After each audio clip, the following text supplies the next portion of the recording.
প্ৰকৃত খেতিয়কে কৃষি সুবিধা লাভ কৰাটো নিশ্চিত কৰক এই মন্তব্য বিধায়ক প্ৰকাশ চন্দ্ৰ দাসৰ কোলহাটীত বিশাল কৃষক সজাগতা সভা কেন্দ্ৰীয় চৰকাৰৰ বিশ্বাস উন্নয়ন আৰু জনকল্যাণৰ 12 বছৰ সম্পূৰ্ণ হোৱা উপলক্ষে আজি হাজোৰ কোলহাটী দুৰ্গা মন্দিৰ প্ৰাংগণত এখন বিশাল কৃষক সজাগতা সভা অনুষ্ঠিত হৈ যায়। উত্তৰ কামৰূপ জিলা কিষাণ মৰ্চাৰ সভাপতি মাধৱ বৰুৱাৰ সভাপতিত্বত অনুষ্ঠিত এই সভাত হাজো শুৱালকুছি সমষ্টিৰ বিধায়ক প্ৰকাশ চন্দ্ৰ দাসে মুখ্য অতিথি হিচাপে অংশগ্ৰহণ কৰে। ভাষণ প্ৰসংগত বিধায়ক দাসে দেশৰ প্ৰধানমন্ত্ৰী নৰেন্দ্ৰ মোদীক 12 বছৰীয়া সফল কাৰ্যকলাপৰ বাবে অভিনন্দন জ্ঞাপন কৰে। তেওঁ কয় যে বৰ্তমান সময়ত অৰ্থনৈতিকভাৱে স্বাৱলম্বী হ'বলৈ হ'লে কৃষকসকলে কৃষিকাৰ্যত অধিক গুৰুত্ব দিব লাগিব। ইয়াৰ বাবে তেওঁ অঞ্চলটোৰ কৃষি বিষয়া আৰু বিজ্ঞানীসকলক চৰকাৰী আঁচনিসমূহৰ বিষয়ে খেতিয়কসকলৰ মাজত ব্যাপক সজাগতা সৃষ্টি কৰিবলৈ আহ্বান জনায়। প্ৰকৃত খেতিয়কসকলে যাতে চৰকাৰী আঁচনিৰ সঠিক সুবিধা লাভ কৰিব পাৰে তাক কৃষি বিভাগে নিশ্চিত কৰিব লাগিব। উত্তৰ কামৰূপ জিলা কিষাণ মৰ্চাৰ সম্পাদক ৰাকেশ শৰ্মাই আঁত ধৰা এই গুৰুত্বপূৰ্ণ সভাত কামৰূপ জিলাৰ মুখ্য কৃষি বিষয়া বিশিষ্ট কৃষি বিজ্ঞানী সোণমণি ভূঞা, উত্তৰ কামৰূপ জিলা বিজেপিৰ সাধাৰণ সম্পাদক ৰমেন কলিতা, হাজো মণ্ডলৰ সভানেত্ৰী দীপাঞ্জলি ভৰালী আৰু পঞ্চতীৰ্থ মণ্ডলৰ সভাপতি কল্যাণ দাসকে প্ৰমুখ্য কৰি জিলাখনৰ কেইবাগৰাকীও কৃষি বিষয়া আৰু অৰ্ধশতাধিক স্থানীয় কৃষক উপস্থিত থাকে।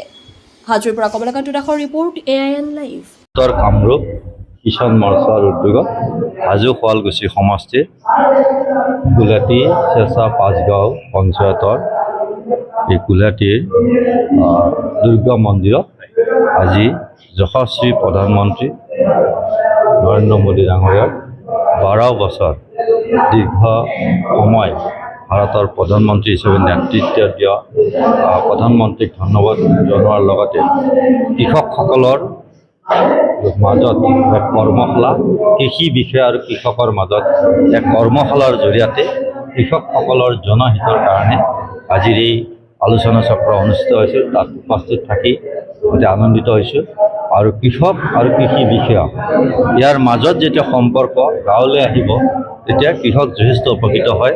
আৰু আজি আমি প্ৰত্যেকজন জনসেৱাৰ কাৰণে যিসকল আজি দিনে নিশাই সকলে কাম কৰি আছে সেই সকলোৰো মূল উদ্দেশ্য কৃষকক উন্নয়ন কৰা আৰু কৃষি বিভাগটো এটা যথেষ্ট এটা উন্নত বিভাগলৈ ৰূপান্তৰ হৈছে। আৰু কৃষকসকলে হ'ল অন্নদাতাসকলৰ যি সমস্যা এই সমস্যাসমূহ সমাধান কৰাৰ লগতে কৃষি পদ্ধতিটোক এটা উন্নত পদ্ধতিলৈ লৈ অহাৰ এটা মূল লক্ষ্য। আৰু আজি এই আলোচনা চক্ৰত কৃষি বিষয়া কৃষকৰ মাজৰ সম্পৰ্কৰ লগতে কৃষকসকলে পাব পৰা চৰকাৰী যিসমূহ আঁচনি সেই আঁচনিসমূহ যাতে সহজতে পায়, কৃষকসকলে যাতে গাঁৱতে পাব পাৰে বা খেতি পথাৰতে গৈ কৃষি বিষয়াসকলে সহায় কৰিব পাৰে এই বিষয়ত সুন্দৰভাৱে আলোচনা হৈছে। গতিকে ভৱিষ্যত দিনত কৃষি আৰু কৃষি বিভাগ আৰু কৃষকসকল খুব সুন্দৰভাৱে এটা সমিল মিলাৰে কৃষি ক্ষেত্ৰ উন্নয়ন কৰাৰ কাৰণে আগুৱাই যাব লাগিব। কাৰণ অসমৰ মাননীয় অসমৰ মুখ্যমন্ত্ৰী ডক্টৰ হিমন্ত বিশ্ব শৰ্মাদেৱ আৰু ভাৰতৰ প্ৰধানমন্ত্ৰীও এই কৃষি ক্ষেত্ৰত কৃষকসকলক সন্মান দি কৃষকসকলক আগুৱাই অনা আৰু দেশখনক অৰ্থনৈতিকভাৱে সবল কৰাৰ যি উদ্দেশ্য সেই উদ্দেশ্যত সকলোকে ব্ৰতী হোৱাৰ কাৰণে আজি এই আলোচনা চক্ৰৰ জৰিয়তে মই আহ্বান জনাইছোঁ।